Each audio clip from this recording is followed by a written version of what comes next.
Welcome back. In today's class, we are going to be dealing with elasticity and Hooke's law. It is a basic principle that guides everything about force of extension.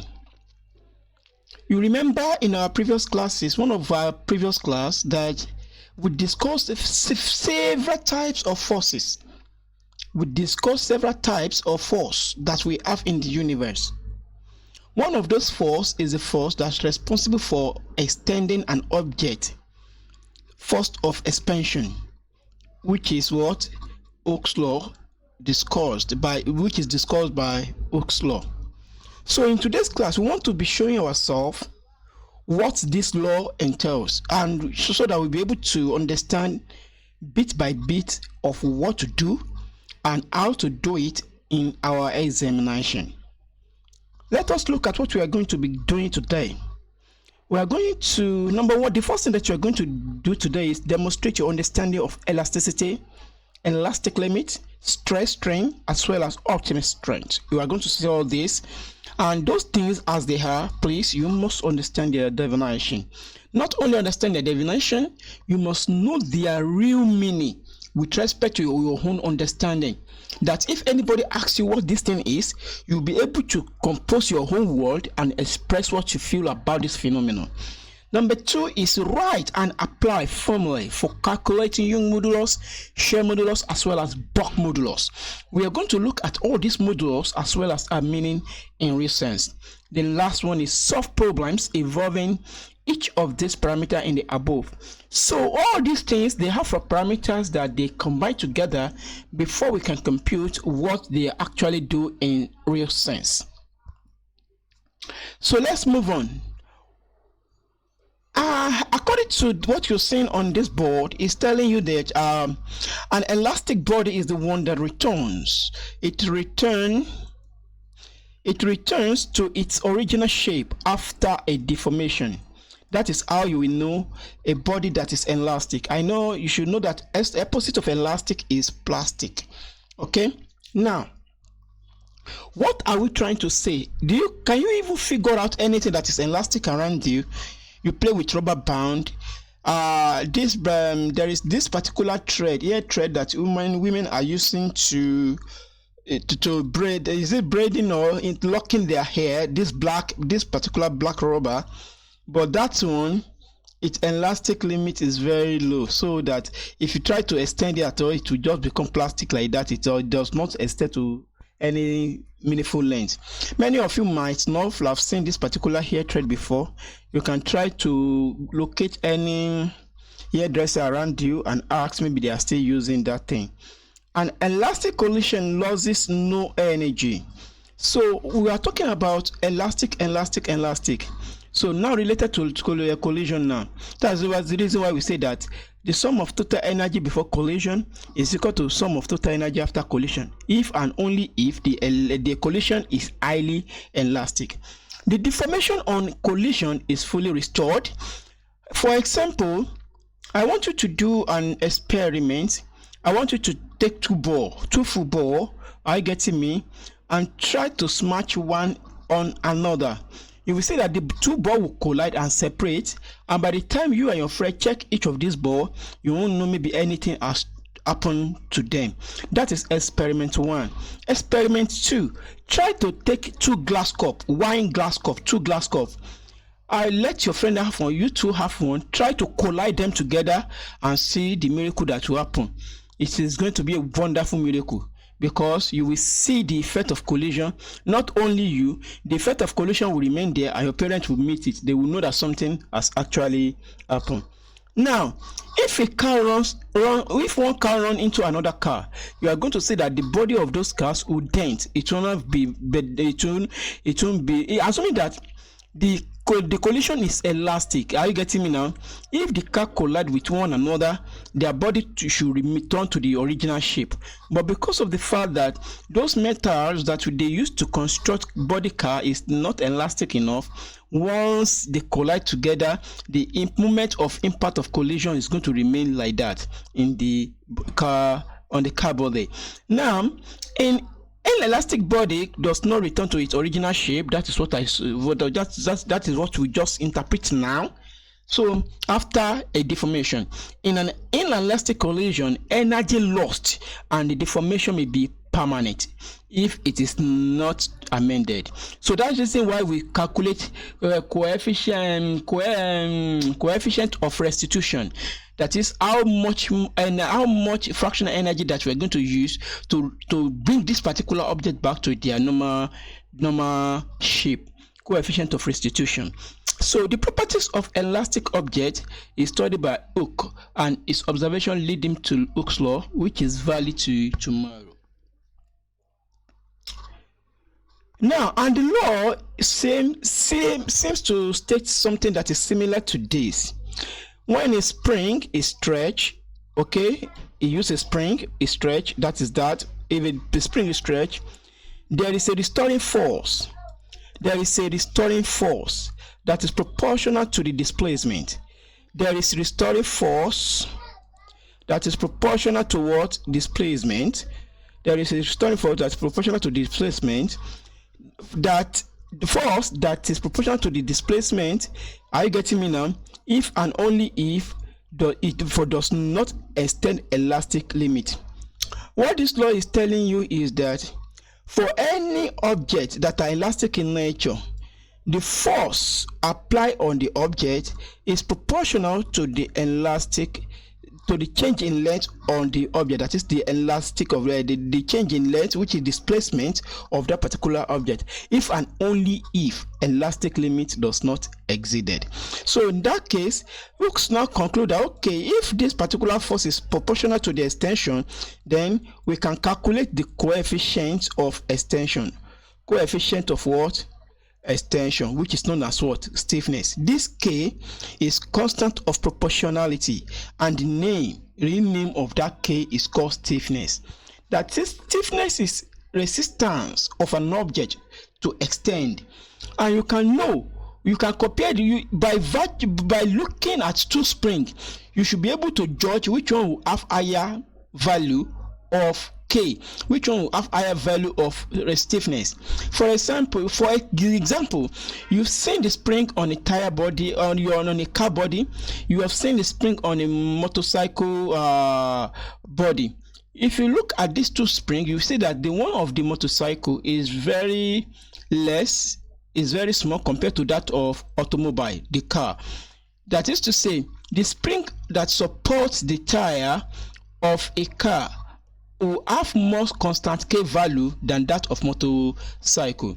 That is to say, the K value is what? The stiffness of that particular spring. So this is an experiment, Hooke's experiment. We want to look at this experiment so that we will be able to use it to look at how Hooke performed its experiment. In this place, you have seen most of the thing that is used by Hooke and what they mean by mass object. That are the balls. That are the balls in the particular image that you are looking there. That are those mass objects. So let us see. These are the mass objects. This is mass object. This is the angle that will hang the mass object. So it will have initial one that you will be able to add up to, so that the force will be increasing. Okay, so the force will be increasing because we know that force is equal to what? Mass times G. So any object under gravity any object of mass under gravity experience force. Now let us look at the apparatus. These are the list of apparatus that we are going to be using. You can read them through and look at them in this particular diagram, and I want you to look at the way they set things up very well and look at individual parts of the object that is set up. So you will see you can perform this experiment, are you getting me, by placing all of these objects here on a table in your lab. You place it on the edge of a table in your lab, and you secure it by placing a large amount of load in this place, or by clamping it to the table and secure it very well, so that by the time you are putting your mass object on this particular hanger, this is 3 mass. 3 mass is 1, 2, 3. So they will be seeing the extension. the object will be extending, and they will be able to see the extension of the spring. Now, initially, when you hang ordinary spring, when you hang this spring alone, are you getting me? When you hang this spring alone, you just put this particular angle on it, are you getting me, without any mass. You will look at the length. That is the length. That's what we call natural length of that particular object, because there is no any mass on it. You will look at the length of the particular string. That is the natural length. Now, but care must be taken not to do any form of mistake. Care must be taken not to do any form of mistake. Your calculation must be perfect so that you avoid error as much as possible. The best thing that you can do is to measure the length of this particular spring itself. Are you getting me now? During the course of the experiment, to get your initial value, initial length of the spring, which is what? L1. Let us see, for example, that initially this is our spring. Are you getting me now? This is how long our spring is. That is how long. Let's assume that. Are you getting me? This is how long initially. We call it L1. And by the time you load certain amount of force onto it, are you getting me? The length become this. This is L2. If you look at this place here, just cut this place. Are you getting me? Cut it. So what happened to this place? What is the meaning of this place? This is the extension. That is the extension. That length is called the extension. So that extension can be known by finding the value of change in length. That is to say, the change in length is the extension, which is our here. So the change in length is the extension, and that particular change in length is equal to what? Is equal to what? L2, the longest length, are you getting me? Minus what? L1. That's the reason why in the Most-Oaks formula, we normally use change in length for this formula instead of ordinary E. So we now say that, okay, our force of extension is equal to what? K multiplied by what? Multiplied by delta L, or delta E, which is our change in length. So this is the method that we use in the setup. The apparatus as shown in the diagram. Use a slotted base and hand. So you will follow all this instruction. Calculate the stretch forces. So calculate the extension. So repeat the experiment procedure. You will see that whenever they add any mass to the object, are you getting me now? They make this calculation and keep it in the table. Are you getting me? They collect the data.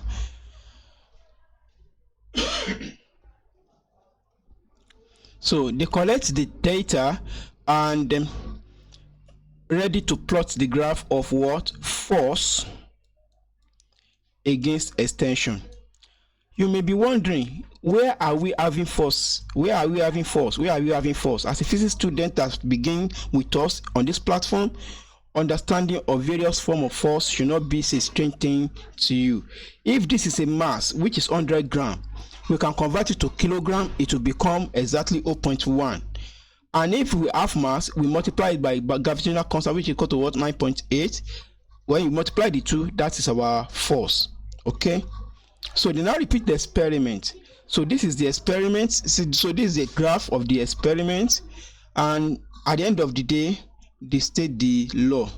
But according to this particular graph, you know that the load will be loaded on the spring until they will see that this particular spring even actually break.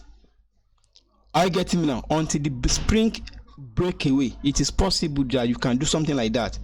But before a spring can break away, there are a lot of things that it will undergo. The first thing is that as you begin to add the weight to the object, Hooke's law will be obeying. That is to say, first, the higher the number of mass, the higher the extension. At a particular point in time, Hooke's law will never be obeyed again. Hooke's law will never be obeyed again. That is to say, you will be adding mass. Are you getting me? And the object will hardly extend. It is now becoming what we call plastic. Are you getting me? At a particular point in time, you load more again, you will see that the object will just totally deformed, and if you load more, the object will just break away. The spring will just break into two, because the load that you have added to it is just too much for it to bear. So this is the result of the graph of Hooke's, which plot force against extension. The unit of force is in Newton, the unit of extension is in meter. If you look at that, we can make K the subject of formula, because you know that F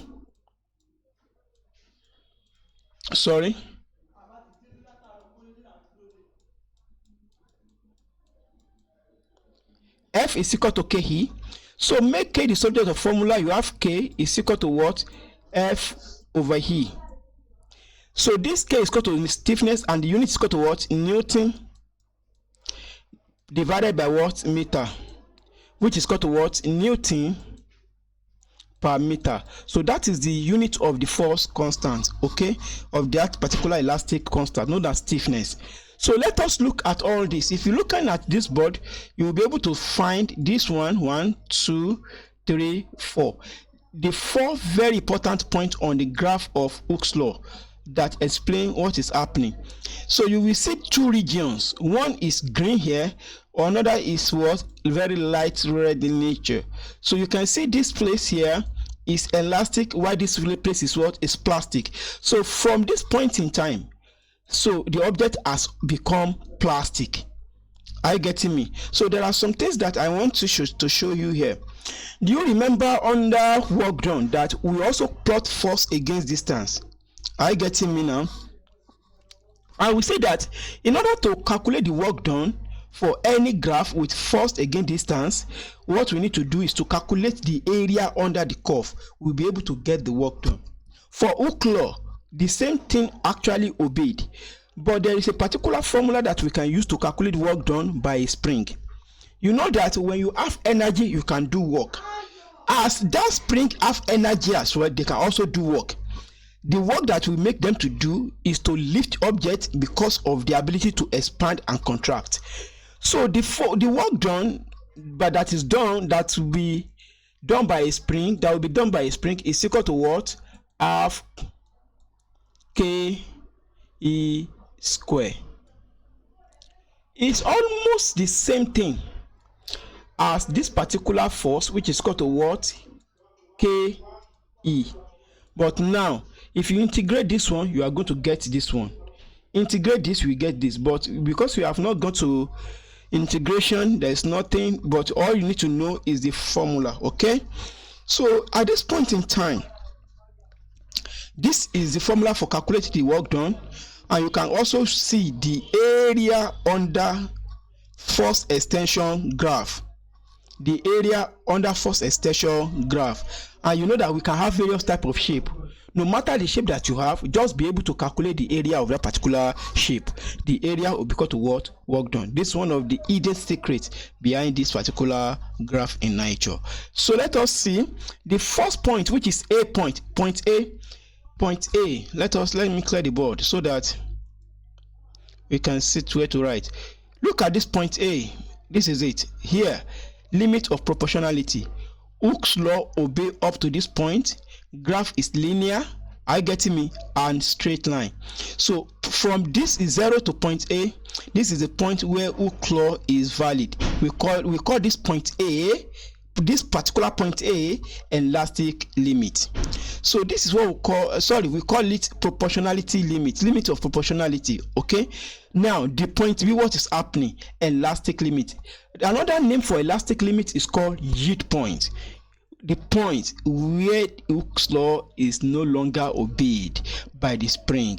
That is called what? What is the meaning of yield point? We are going to see, because you need to know the definition of each of these things. What is the meaning of proportional limit? That is point A. The meaning is that the proportional limit means the load. It means what? It means the load. It means the load. Are you getting me now? So that proportional limit is actually what? A load. But what type of load? The load above which material extension will no longer proportional to the applied force. So that is the, because if you that is easy. It is the point above, that is, if you exceed the point, Hooke's law will never be obeyed any longer. But if you don't exceed the point, you are still under Boyle's law, or under Hooke's law. Hooke's law. Okay. Now, do not go above that point if you don't want your spring to deform, okay, to become plastic. Number 2 is the yield point, which they will call elastic limit. It is also a load. And you know that the meaning of load is equal to what? Force. Is that not it? Okay. You know that load is a force. It's a load, it's a force at which the material begin to show a substantial deviation from what? From Hooke's law. That is to say, the significant deviation of Hooke's law is now be showing. This is beginning of deformation. So the fractural point. So there is another point here, we call it ultimate tensile strength, which is greatest possible applied force. All deformation beyond here is confined to the what? To the neck. Now in this place here, fracture point, that is to say, it is the load at which the material become break into two.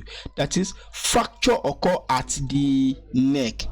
So what happened? That is to say, the spring will break into two. It is very possible. I want to ask you a question. Go and buy a rubber band. Are you getting me now? Take that rubber band and apply force. You will see that at a particular point in time, that particular rubber band will just cut into two.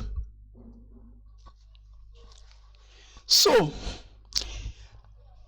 a spring is an example of elastic body. Yes, that is an example of what? Of an elastic body that can be deformed by stretching. Can be deformed by what? By stretching. Can be deformed by what? By stretching. A restoring force acts in opposite direction of the oscillation body. So that is giving us this particular formula. The spring constant, are you getting me, is property of what? Is property of the spring given by this particular formula. K, it is the stiffness of the spring or elastic object. Now I must let you know that as a student that is preparing for examination, there is a secret that you need to know about this place. You can see that K is equal to what? Change in force all over what? Change in length. This formula is very important. I will tell you the meaning. And also another formula is very important, because if we have another object, if you have the same spring, okay, let me say this. Let us say that we put a spring in place. We first of all load a particular load on it. We note the what? Extension. That's number 1. We take another load. We load it on it. We note the extension. That is number 2. Two situations, right?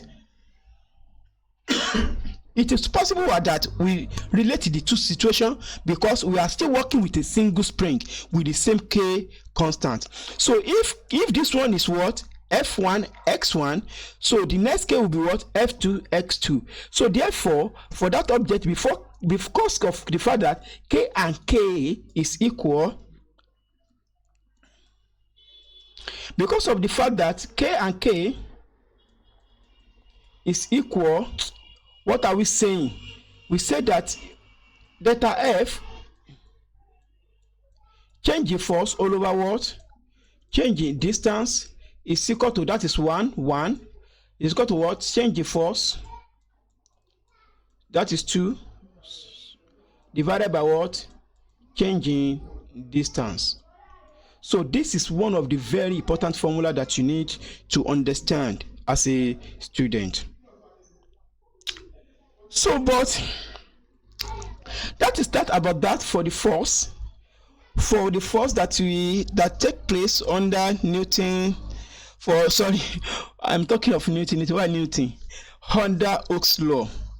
Under Hooke's law, you can see in this diagram there is calculation of work done under force length graph. You can see this is the force. This is the extension. So we plot force against extension, and we are trying to calculate the work done. So the work done under this place is equal to what?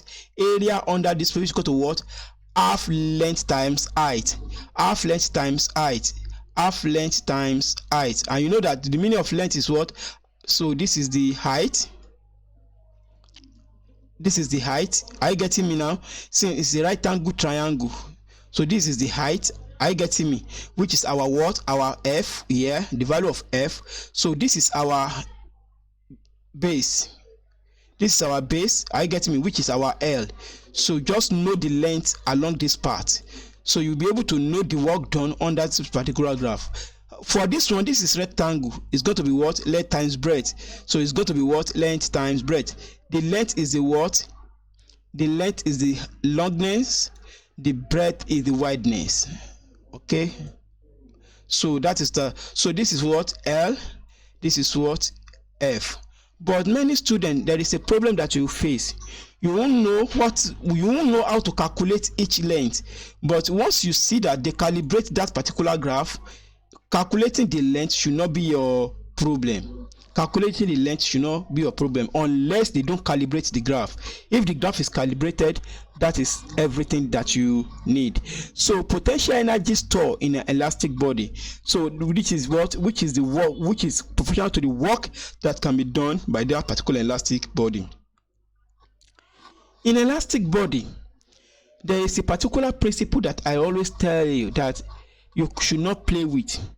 Force to force conservation and energy to energy conservation.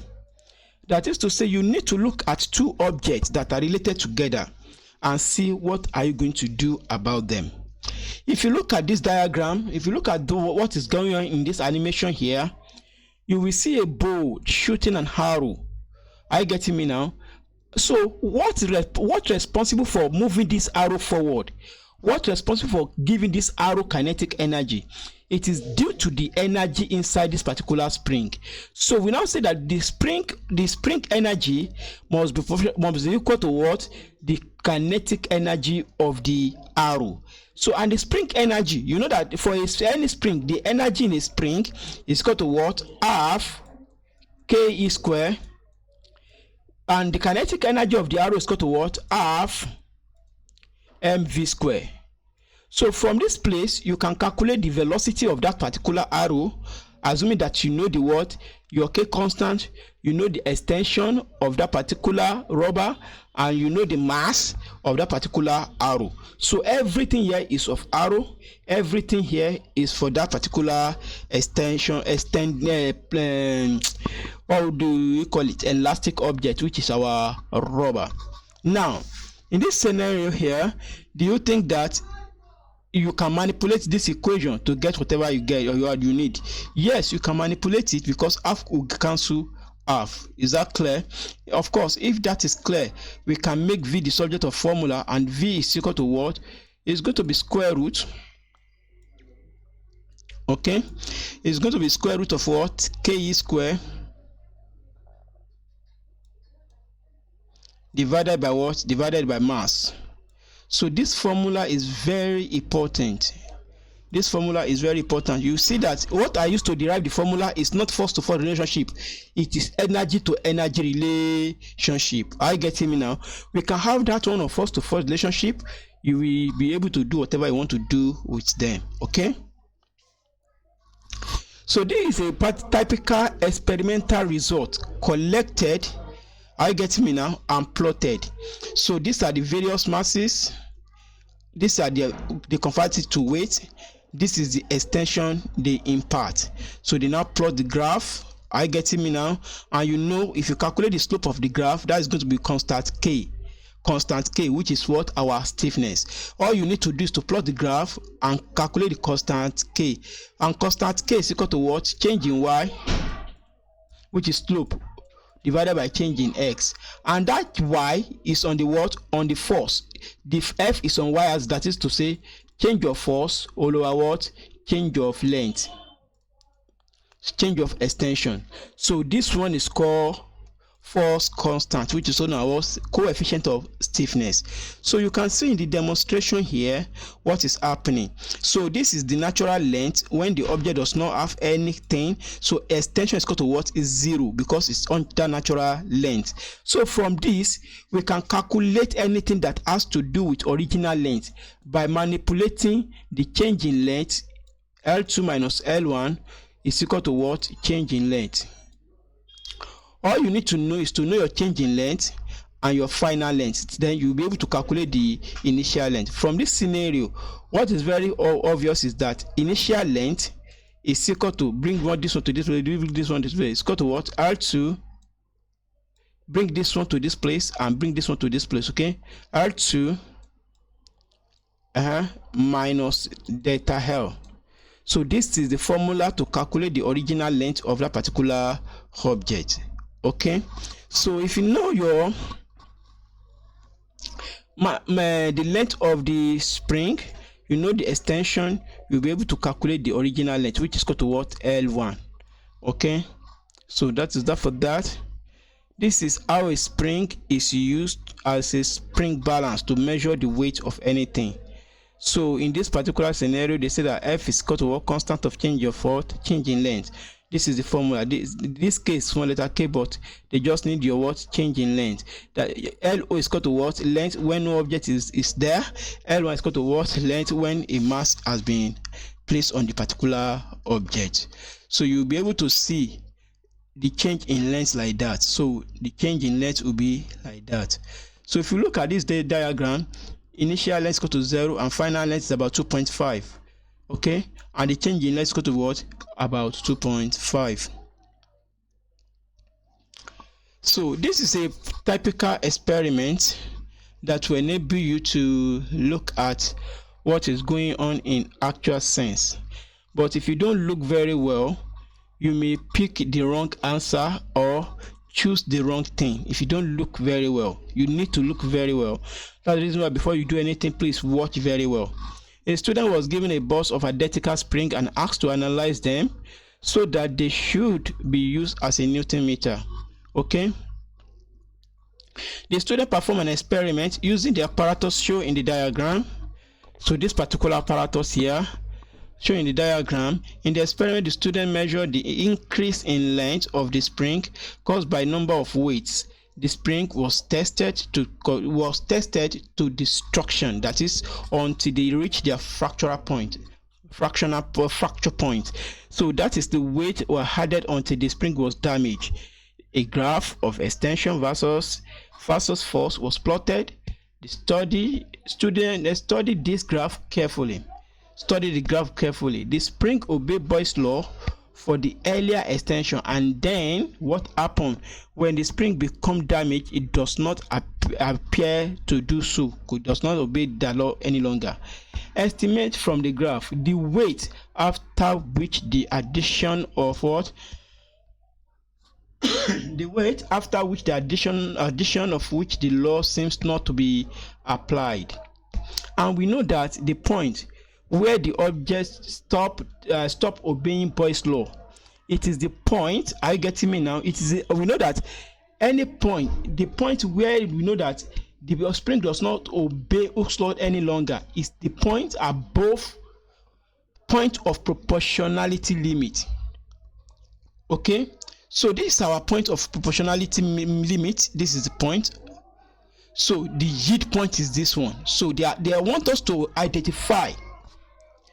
They want us to identify the weight after addition of which first law seems no longer yield. That is our yield point. What is the weight, student? Without any problem, some students will say it is 8 Newton. If you pick 8 Newton here, I'm so sorry, they have deceived you, because in this experiment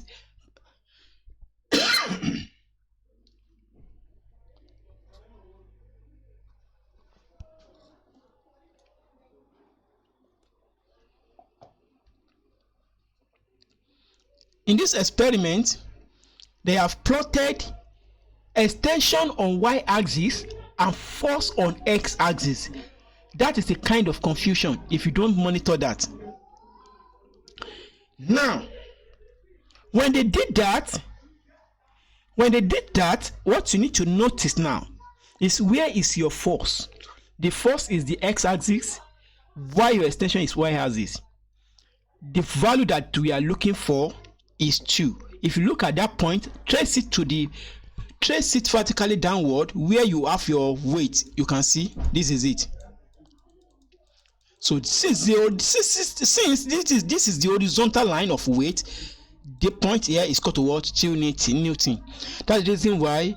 So the correct answer is what? 2.0 Newton, which is correct. A is the correct answer. Now another thing here is that, another example here is that an arrow of mass 15 grams is fired with a bow of spring with spring constant of this. Are you getting me? And the force exerted to shoot the arrow at a speed of 40 Newton is what? They want you to calculate the force exerted to shoot the arrow. Are you getting me? In order to calculate the force, you need to know some things. What are those things? Number one is to note that, okay, this relationship has to do with what? Arrow as well as what? As well as our elastic object. Okay, so now according to the previous formula I showed you, there is something that we want to do here. And we should be able to do it without any confusion. We know that K square is equal to mv square, because the half will cancel each other. Okay, this is what? Work done by what? Elastic body, work done by object that is moving. Okay,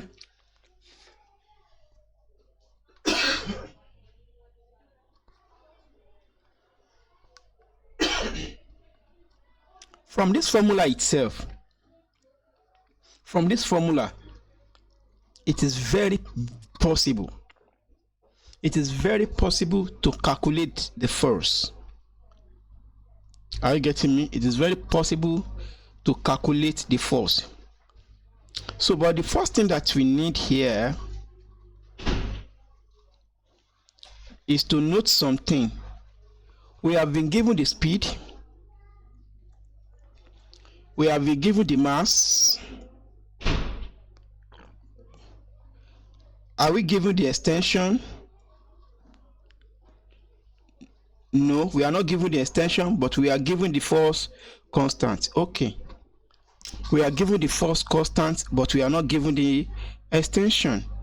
So we can know, and we know that we can calculate the force by saying that force is equal to what? Ke.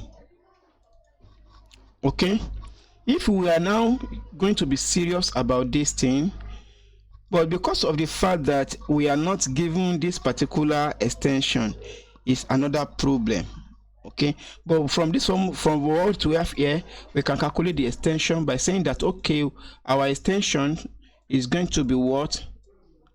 mv square, you see, divided by what? Divided by k, everything square root. Okay, everything square root. So by calculating your what? Extension, you will now use it to calculate the force that is applied, that is exerted on the, to shoot the arrow. You will now calculate the force by putting your what? By putting your E in this place, and you know you are given your K, which is the one that we are using here, which is 120 Newton per meter. Another thing that you must notice is ability to convert every unit to standard unit. 15 grams divided by 1,000. Divided by 1,000 to convert it to kilogram. So that is that about that. And I believe that, okay, let's see what is going to be done. Let's try to calculate this particular factor here and give out our answer so that we know that we are doing the right thing. The first thing that you should do, because we have seen the formula that we are going to use, are you getting me? The first thing that you should do is to calculate to convert the mass in grams to kilogram. So that is equal to what? 0.015. So using this formula, so we have, like students, if you are the one that is doing this in theory, please, you must show each particular object with their standard unit. Okay, so we have m there, which is equal to what? 0.015 So it is now in what? In kg. Multiplied by what? Velocity is equal to what? 40 meter per seconds divided by k constant is equal to what? Our k constant is equal to 120 Newton per 1 meter. You have to square root everything. So what is the next thing? So your answer, your 0.015, you want to multiply it by 40. So when you multiply it by 40, you get 0.6. You get 0.6. So our extension is equal to what? Square root of what? 0.6 divided by 120. So please note your unit. Divided by 120. That's equal to what? 0.005.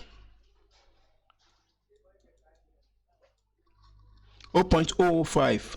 And you are still going to find the square root of this 0.005. Okay, so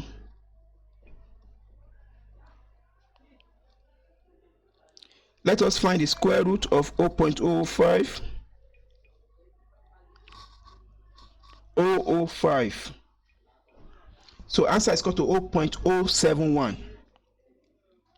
So our extension is equal to what?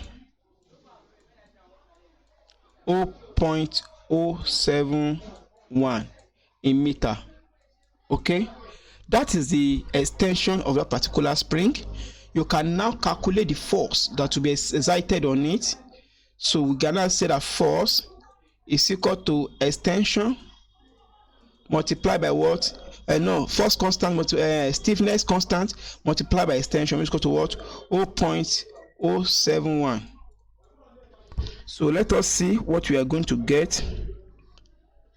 Okay, our extension constant, which is our stiffness, 120 multiplied by 0.071, that is equal to what? 8.52 Newton. Force that is applied is equal to what? 8.5 Newton. So that is the force that is applied. One of the way any examiner can get you is to use this energy to energy, force to force relationship to convince you. But the moment you get everything right, you are going to be very fine. Okay, it's no more than that. That is one. Another one is, remember, F1, Fx1, F2, X2, like that. Okay. Okay, we are done with this. So let us do some exercise so that we can have more in-depth understanding of this particular thing. So I am taking this thing from Lamlad question and answer, so that if you have the textbook Lamlad physics, you can also check through to see how we can calculate anything that they want us to calculate. So look at this. A spiral spring, yes, extend 5 centimeters under a load of 60 Newton. When the load is replaced by a steel block, the new extension is what? 7 centimeters. The weight of the steel block is dash. Is what? The method that they use to set this question is relating K and K. You are not giving, you have first scenario, you have second scenario. So in order to deal with the question, what will you say? You say that, okay, F1 divided by what? Extension 1 is equal to what? F2 divided by what? Extension 2. What you must be very careful about is the unit that they use. Are you getting me now?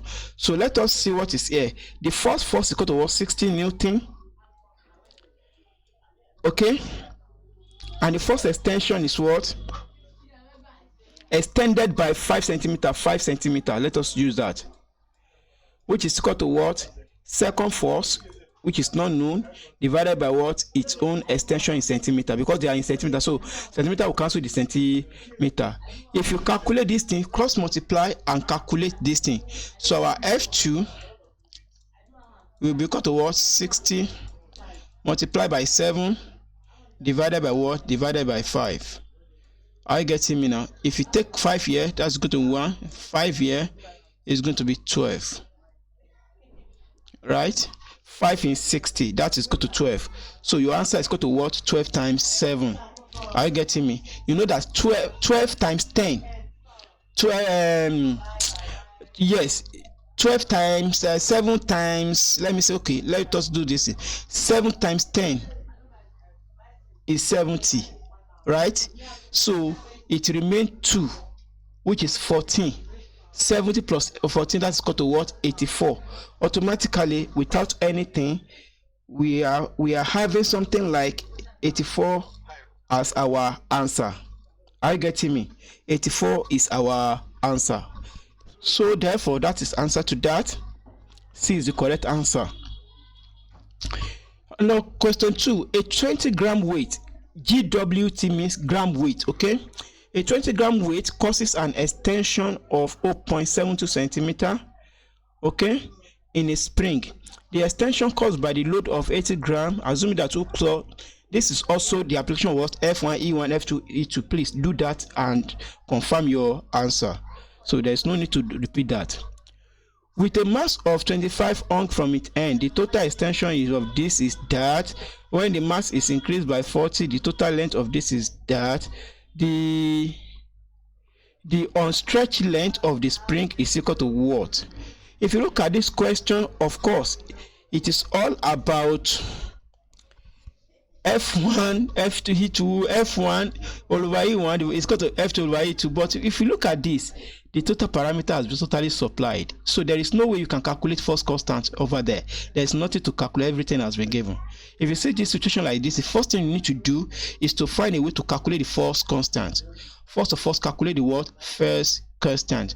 To calculate the force constant, what are you going to do? With a mass of 25 what? 25 grams on from the end, the total length of a spring is 15 centimeter. Do you know the meaning of total length? Do you know the meaning of total length?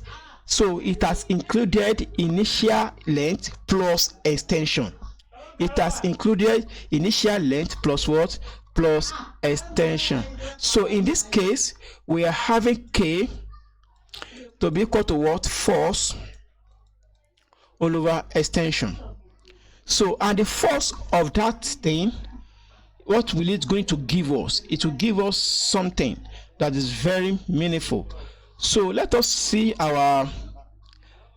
try to see our force. Are you getting me? Let us try to calculate our force. Our force is going to be, okay, let us convert the 25 gram to kilogram if we need to do so, but I don't think in this case the unit is necessary. But I'm asking you to do the standard unit conversion because you should not be doing mistake while calculating, keeping all units in your mind. Now, you have seen it that in this case you cannot use F1 all over E1 is equal to F2 over E2. But I told you that for you to get this overall concept right, there are some things that you need to note down. Number one, always know that force is equal to what? KE. Number two, always know that K is equal to delta F divided by delta E. Always note that the last one, F1 all over what? E1 is equal to what? F2 over E2. So this is the concept that they use to set this particular question here. And you are going to see the concept. If there is change in force, there will be also change in the extension. Are you getting me? So what's the meaning of change in extension? An object extends from one point to another. Maybe from 15 to, okay, from this particular question here, you see, when they put the mass of 25, let me use blue ink so that you will see everything that I'm doing. When they use a mass of 25, Okay, the total length, you know I have told you the meaning of total length, not extension. This is not the extension, that is extension plus initial length. The total length is what? 15 centimeter. The first thing that you need to keep in mind in that place is that, since total length is equal to 15 centimeter, that is to say, what they are telling us is that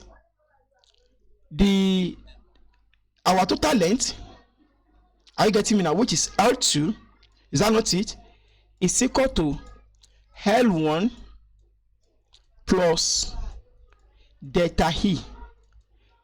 You won't see this board extension. Let me use another one.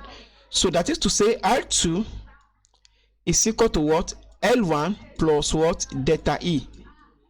This is our total length. It has included the what? The initial length plus extension. What do we need to do according to this question? The question say calculate the unstretched length. That is to say, calculate the L1, the unstretched length L1. To now calculate our L1, what we need to do is to do what? Is to find the total length and subtract the extension away from it.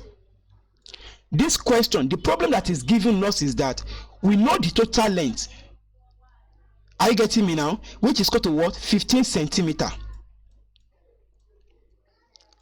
But the problem is, where is our extension?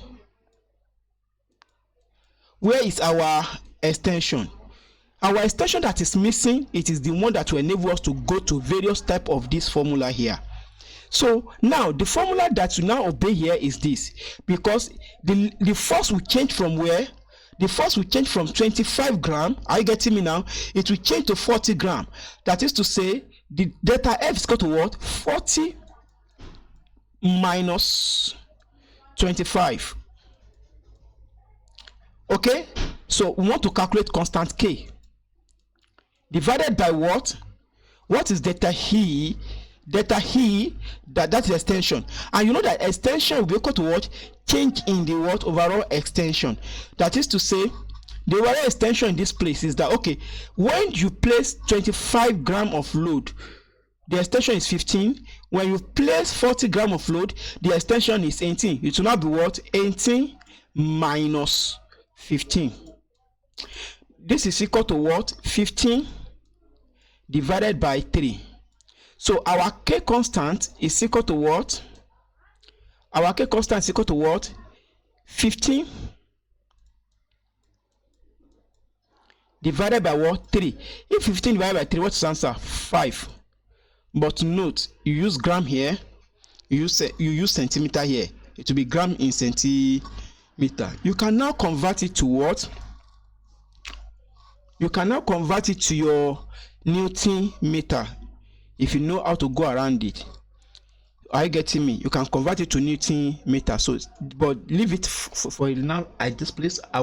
We are going to fix everything together to see what is going on. Now, this is our constant K. But what do we need? We need E, not the K. We can now say that our force, are you getting me? Is equal to what? K multiplied by delta E that we are now looking for. In that scenario, we can now make this delta E the subject of formula. Delta E will now be equal to what? F all over K. So we want to now use a scenario, initial scenario, which is what? We want to calculate the extension for 25 centimeter. For 25 gram weight. For 25 gram weight. So what are we going to do? We are going to say, okay, delta E is equal to what? 25 gram. You know, gram, we also use gram for this. Divided by what? 5 gram per meter. So everything now be what? It will now be in meter. So 5 cancel here 1, 5 cancel here 3. So our delta E, which is our extension, is equal to what? 3 centimeter. You should remember that the unit that we are using here is centimeter. The unit that we are using here is gram. Okay, so since the extension is equal to 3 centimeter, are you getting me now? What is our initial length? what is our initial length? Our initial length will now be equal to what? 15 minus delta E. Delta E is equal to what? 3. So what is answer? Answer is equal to 12 centimeter. Our answer is equal to 12 centimeter. So this is the concept that they have used. I want you to monitor and follow this particular procedure very well so that you exactly get what we are doing right. In all of the cases, if you want to calculate after you have got your what? Your constant K, if you want to get any extension, use the first scenario. The first scenario is what? 25 grams. The second scenario is 40 grams. Are you getting me? So let us see. The total length of the spring in question 3. The total length of the spring in question 3 when it supports a mass of 15 grams is what? When it supports a mass of 15 grams is what? They want to know the total length. So what you need to do in that scenario is that since you have known your spring constant K to be equal to what? To be equal to 5. Are you getting me? And you know that your force will be equal to what? K multiplied by what? Delta E. So you need to know the extension imparted by the particular 15 gram force. So this force now, we are now going to place it as 15. Are you getting me? Divided by 5, which is equal to what? Your extension. Okay. Your extension, delta E. Okay. So in that case, that is your 3. So for the object, for the mass support of 15 grams, the weight is going to be this thing. Are you getting me? And the total length that will be stretched, the total length that will be stretched by that object, because the total length here, let us see. So the original length of the object is equal to what? Is equal to 12 centimeter. Okay. The original length there is equal to 12 centimeter. So therefore, if you try to put everything together, so therefore, putting everything together, this is 3. So the initial length is 15.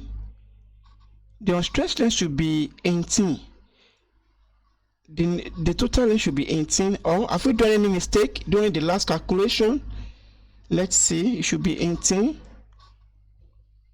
This is extension plus L1. So L1 here is equal to 12. It should be 12 plus 3, which is equal to 18. 18 is not even here at all. Do we do any mistake right here? Let us see. Where are we coming from? Let us see data here. This is 25 divided by 5. Oh, 25 divided by 5 should give us 5. We say 3. Sorry. This is 25 divided by 5 because we know that K constant is equal to 5. And the first that we we have done mistake here. Sorry. So our delta E here is equal to 5 centimeter. And if it is equal to 5 centimeter, so this is going to be 5. Okay. So answer of this is equal to what? 10 centimeter. Yes, 10 centimeter. So B is your correct answer.